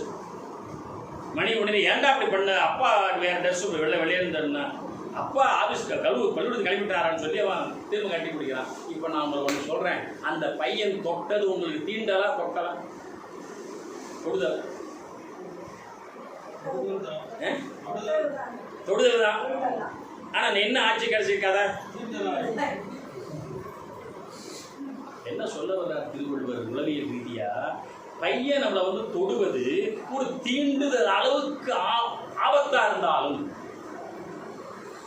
ஒரு கஷ்டமா இருந்தாலும், ஒன்றும் இல்லை சார், கொஞ்சம் தட்டில் வச்சு ஏதோ சாப்பிட்டுட்டு இருக்கிறோம், ஏதோ ஜாங்கிரின்னு சாப்பிட்டு அங்கேயே பையன் ஓடி வந்து அப்பா என்ன திங்கிறேன்னு ஓடி வந்து மோதனா பாருங்க, தட்டு தெரிச்சு ஜாங்கிரி ஈங்கிரி மிக்சர்லாம் கூட போகிறா நிறைய. அங்கேயே இப்போ மணி வடிந்து ஒரு ஜாங்கிரி மிக்சர் கொடுத்தா திங்க தெரியுதா உங்களுக்கு? கூடு பூரா இறச்சி விட்டீங்களா? இதெல்லாம் யார் எடுக்கிறது? பார் என்ன கோச்சுக்காத, நம்ம பையன் ஓடி தட்டி விட்டான், நீங்கள் தண்ணி உட்காந்துக்கிறது இல்லை தட்டை தூக்கி தூக்கி தள்ள பேர் வச்சுட்டு உட்காந்துருக்கிறது. அவன் கை ஏற்றுமே பண்ணின்னு சொல்லி அவன் பார்த்து விடுங்க. இவங்க ஜாங்கிரிலாம் மிக்சர்லாம் இறச்சி விட இவனுக்கு ஒரே கவலை, திங்க முடியாம போச்சு வருத்தப்படாது. இப்போ இந்த தொடுதலா கிண்டுதலா தொடுதலதா போயிடுச்சா? ஜாங்கிரி போயிடுத்து, மிக்சர் போயிடுத்து, மனைவி வேற பாராட்டுகிறாள். இப்ப இதுதான் திருவள்ளுவர் சொல்றான். அது மாதிரி தீண்டுதலா இருக்கிற சிச்சுவேஷன்ல ஒரு மகனோ மகளோ வந்தமை தொட்டாலும் அதை மகிழ்ச்சியா எடுக்கிறார். மக்கள் மெய் தீண்டல் உடற்கு இன்பம் என்று எழுதினார். அது தொட்டா கூனி கையேயி எழுந்து உக்காந்தாளாம். அப்ப கூனி சொன்னா, சந்திர கிரகணம் போல இருக்கிறது உன் வாழ்க்கைன்னா. அது என்ன சந்திர கிரகணம் மாதிரி இருக்குதுன்னு பார்த்தா, இந்த சந்திர கிரகணம் எப்பவுமே என்னைக்கு வரும்? பௌர்ணமி அன்னைக்கு தான் வரும், முழு நிலவு. சந்திர கிரகணம் ராகு பிடிக்கும், கால் பங்கு பிடிக்கும், அரை பங்கு பிடிக்கும், முக்கால் பங்கு பிடிக்கும், முழு பங்கு பிடிக்கும். இந்த கால் பங்கு சந்திர கிரகணத்தை அந்த ராகு பிடிச்ச உடனே கருப்பு கால் பங்கு இருக்குது, எஞ்சிது முக்கால் பங்கு வெள்ளை வெள்ளையேன்னு இருக்கும். இப்போ இந்த கூனி சொல்றா, கால் பங்கு இருட்டு பகுதியாக ஆகிவிட்டாலும் எஞ்சியிருக்கிற முக்கால் பகுதி வெளிச்சப்படின்னு இருக்கிற மாதிரி, இதனால் அந்த முக்கால் பகுதி ஒளி குன்றாது இருப்பது போல உன்னை ஆபத்து என்று சொல்லப்பட்ட ஒரு துன்பம் என்று சொல்லப்பட்ட உன் வாழ்க்கையில் பெரிய நலிவு என்று சொல்லப்பட்ட ஒன்று நெருங்கி வந்து விட்டது. இருந்தும் கொஞ்சம் கூட முகத்திலே வாட்டம் இல்லாமல் தூங்கி கொண்டிருக்கிறாய். சந்திரகிரகணம் ஓமானத்தை இப்போ சந்திரகிரகணத்தை ராகு பிடிக்கிற மாதிரி என்ன பிடிக்குது கையைக்கு? ராமன் ஆட்சி. ராமன் ஆட்சி என்பது கூனிக்கு ராகு பிடிக்கிற மாதிரி. கையை அது தெரியாம தூங்கிட்டு இருக்கிற, ஜம்முன்னு தூங்கிட்டு இருக்கான் மகிழ்ச்சியா சொல்லி முடித்தார். அடுத்த வார்த்தை, ஏய் எனக்கு என்னடி சொல்ற கையை, எனக்கு என்னடி கட்டம்? என் வீட்டுக்காரர் தசரதன் உலகத்தையும் ஆட்சி பண்ற, என் மகன் ராமன் வேதங்களில் வல்லவன், மாபெரும் உத்தவபுத்திரன், எனக்கு என்ன கட்டம்னா யார் சொல்ற? கையை. என் கணவன் தசரதன், என் மகன் ராமன். இவ வேட்டு வைக்கிறது யாருக்கு வேட்டு வைக்க இருந்திருக்கா? ராமனுக்கு. இவ்வளவு டிஃபரெண்ட் இருக்கும்போது மனசை மாற்ற போறா சார்? யாரு உன்னுடைய மகன்? உன் மகன் ராமனா சொல்லிட்டு, அடி பாவி ராமனை உன் மகன் என்று சொல்லுகிறாயே, பரதா இங்கே பரதா நீ என்ன பாவம் பண்ணியோ? உங்க அப்பனும் உனக்கு சரியில்லை, உன் ஆயும் சரியில்லை, நானும் சரியில்லை, உங்க தாத்தனும் சரியில்லை, எல்லாம் சரியில்லைன்னு ஒரே ஒரு ஒப்பாரி வச்சாங்க. அது பிரச்சனை. என்ன பேசிட்டு இருக்கிற நீ? என்ன சொல்ற நீ அப்படின்னா, இல்ல நாளைக்கு காலையில ராமனுக்கு ஆட்சி என்று உங்க வீட்டுக்கார எல்லாரும் எரிச்சு விட்டார், பறைய எரிச்சு விட்டார், உங்களுக்கு தெரியுமா அதுன்னு கேட்டோம்னா, அப்படியா அப்படின்னு ஏந்திரிச்சு உட்காந்து ஒரு குஷி ஆயிட்டு தான் கழுத்துல இருக்கிற 10 லட்சம் ரூபாய் வருமானம் உள்ள முத்து மாலையை கட்டி அந்த கூனி கழுத்துல போனா சார் கையை. என் ராமனுக்கு ஆட்சி என்றால் என்னை விட யார் மகிழ்வார்கள்? இந்த வா என்னை கூப்பிட்டு அந்த முத்து மாலையை கட்டி போட போறான். அதை வாங்கி எரிஞ்சா போற ஒரு பட்டீர்னு கொடுத்து செவுத்துல யாரு? கூனி. ஏன் இப்படி எரிகிறான்னு கேட்டா, பாவி நான் இந்த மகிழ்ச்சி சொல்லவா வந்தேன், உன் வாழ்க்கையை இருண்டு போகிறது, இப்படி செய்கிறாயே என்று சொல்ல, கைகேயி கொஞ்சம் கொஞ்சமாக மந்தரையின் சூழ்ச்சியினால் மனம் மாறி கைகேயி மஞ்சள் குங்குமம் இழக்கப் போகிறாள். ஒற்றுமையா வாழணுங்கிறதுக்கு இந்த சூழ்நிலையில இவ்வளவு மகிழ்ச்சியா இருக்கிற கைகேயியுடைய மனத்தை இந்த மந்தரை எப்படி தன் வார்த்தை சாதுரியத்தினால் மனம் மாற்றம் பண்ணி ராமன் காட்டுக்கு போற அளவுக்கு மாற்ற போறான். அது அவள் லேசு இல்லை. எதை சொல்லி மாற்றப் போகிறாள்? எப்படி கைகை மனம் மாறினாள்? அதன் பிறகு எப்படி தசரதனை சந்திக்கிறாள்? தசரதன் எப்படி 2 வரங்களை வாங்க போகிறாள்? அதன் மூலமாக அடுத்தடுத்து என்ன நடக்கப் போகிறது என்ற விஷயங்களை நாம் நாளைக்கு சிந்திப்போம். ஏனென்றால் கைகை மனம் மாறுவது அவ்வளவு லேசு இல்லை. ஆனால் மனம் மாறும். சூழ்நிலையில இல்லை, மாத்துறவங்க மாத்தணும். சூழ்நிலையே கிடையாது, ஒரே சூழ்நிலை தான். ஆனால் அடிமேல் அடி அடித்தா அம்மிய நகரம். அப்படி அதாவது இது என்ன தெரிகிறது, தப்ப நினைக்காதீங்க. பெண்கள் அரசியலுக்குள் புகுந்தால் இங்கன்னா ராமாயணம், அதைத்தான் நாளைக்கு பார்க்க போகிறோம். கூனி அவ்வா அங்கனம் செய்து மனமாற்றம் செய்து விடுகிறாள். அந்த ஒரு ஜீவனுடைய மனமாற்றம் அந்த நாட்டுக்கே ஏறத்துல 14 ஆண்டு காலம் சூன்ய மாதிரி அந்த கோசல் நாடு ஆகிவிட போகிறது என்பதை பார்க்க போகிறோம்.